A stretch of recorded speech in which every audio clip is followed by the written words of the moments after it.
आप ऑरा में बिलीव करते हैं? बिलीव क्या करना, जो है सो है। तो कैसे आप ऑरा को कैसे डिफाइन करते हैं? मैं इन सब में पढ़ती नहीं है सच में। तो जब आप किसी से मिलते हो, बिकॉज जैसे आप बहुत आई वुड से बहुत स्पिरिचुअल हो, बहुत मुझे खुद बहुत अच्छी वाइब्रेशन आ रही है आपसे। जब आप किसी से मिलते हो आपको क्या फील होता है? क्या उनको देख के क्या लगता है आपको? कुछ नहीं लगता सच बोलूँ तो। क्योंकि मेरा एक सिद्धांत है, याद रखिएगा हमेशा, 2 ही सूत्र मैंने पकड़ के रखे हैं, यथा दृष्टि तथा सृष्टि, पिंडेते ब्रह्मांडे।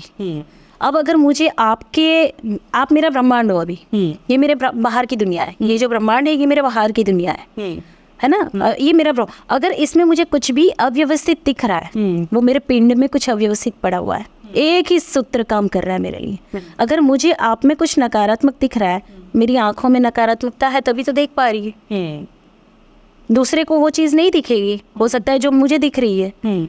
तो आप तो वही हो, पर एक को अच्छा दिख रहा है, दूसरे को बुरा दिख रहा है, यानी कि आप में है।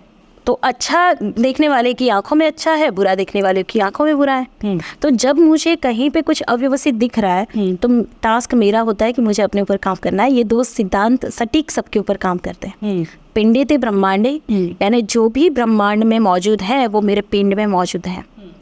मेरा एक बाल सफ़ेद हो रहा है ना, तो उसके पीछे भी कोई रीज़न है, या पेड़ का एक पत्ता सूख रहा है, उसके पीछे भी मेरे पिंड में कोई अव्यवस्थित चीज़ हो रही है।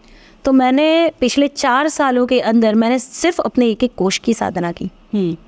कलेक्टिव में जितना भी दर्द है, प्रकृति का जितना भी दर्द है, वो मेरे शरीर में अनुभव होता है। और कई बार मैं उतने दर्द से तड़पती हूँ, मैंने इतना एक कोशों में दर्द अनुभव किया है कि जो प्रकृति में मनुष्य जाति ने, पुरुष प्रकृति ने जो, देखिए उसमें भी शिव शक्ति का जो आपने बोला ना, पूछा ना, उसमें भी बहुत, मैं अभी पुरुष प्रकृति बोल रही हूँ, तो इसका मतलब ये नहीं है कि पुरुष प्रकृति यानी ये जो पुरुष शरीर में दिख रहा है वो पुरुष, चाहे स्त्री है चाहे पुरुष है, शरीर चाहे आपका कोई भी हो, आप प्रकृति तत्व हो, ठीक है। और आपके भीतर जो पुरुष प्रकृति का जो हिस्सा है, जो इंटेलेक्ट है आपकी, है ना, वो पुरुष है। तो करप्ट हुआ है पुरुष प्रकृति। स्त्री प्रकृति के ऊपर, यानी पुरुष चाहे शरीर में हो चाहे स्त्री शरीर में हो, ये प्रकृति का हिस्सा स्त्री शक्ति का हिस्सा हुआ। तो स्त्री शक्ति के ऊपर करप्शन आया है ना, सप्रेशन आया, पुरुष प्रकृति में करप्शन है।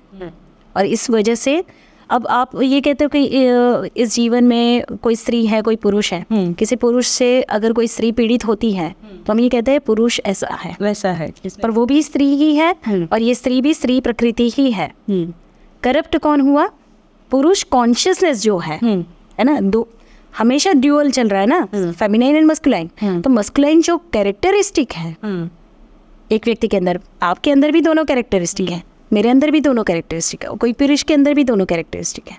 तो आपकी जो मस्कुलाइन कैरेक्टरिस्टिक है उसमें करप्शन आया, और इसकी वजह से जब प्रकृति में कोई नुकसान हो रहा है तो वो पुरुष प्रकृति कर रही है। स्त्री प्रकृति भावनात्मक है, वो नर्चर करना जानती है। पुरुष प्रकृति जो है करप्ट हो जाने से दमनात्मक हो गई, और उसकी वजह से प्रकृति नष्ट हो रही है। तो प्रकृति का जो पेन है वो भी इस शरीर के एक ही कोशों में अनुभव में आता है।